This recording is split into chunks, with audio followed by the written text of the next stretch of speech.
आता टॉप 9 महत्त्वाच्या बातम्या बघूयात. चणे फुटाणे प्रसादावरती बंदी घाला. ठाकरेंचे नगरसेवक सचिन पाटलांचं महापौर ऋतू तावडेंना पत्र. प्रसादासाठी ऑरामाइन पावडरचा वापर, त्यामुळे कॅन्सर, किडनी, हृदयविकारासारखे आजार होत असल्याचा दावा. ई बेस्ट कामगारांच्या मागण्यांवरून आंदोलनाचा इशारा. बेस्ट उपक्रमाची मालमत्ता विक्रीला काढू नये, तसंच बेस्ट उपक्रमातील कर्मचारी आणि निवृत्त कर्मचाऱ्यांच्या प्रलंबित मागण्यांवरती तातडीनं निर्णय घ्यावा, या मागण्यांसाठी आंदोलनाचा इशारा.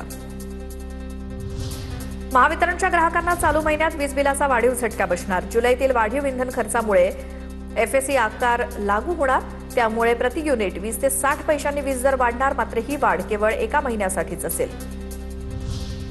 नालासोपाऱ्यात कोम्बिंग ऑपरेशन दरम्यान 36 लाखांचं कोकेन जप्त. एका नायजेरियन व्यक्तीच्या घरातनं कोकेन जप्त. कारवाईत 73 ग्रॅम वजनाचे 36 लाखांचं कोकेन जप्त. संबंधित नायजेरियन व्यक्तीला पोलिसांनी ताब्यात घेतलं.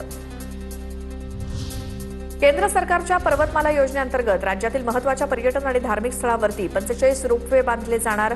त्यात महाराष्ट्र राज्य सरकारच्या वतीनं 15 रोपवे उभारण्यात येणार. त्यात किल्ले रायगड, कुलाबा किल्ला, घारापुरी लेणी इत्यादींचा समावेश. नाशिकच्या त्र्यंबकेश्वरमध्ये भाविकांची अलोट गर्दी. श्रावण महिना आणि वीकेंडमुळे दर्शनासाठी मोठी गर्दी. नाशिक त्र्यंबकेश्वर रस्त्यावर प्रचंड वाहतूक कोंडी देखील.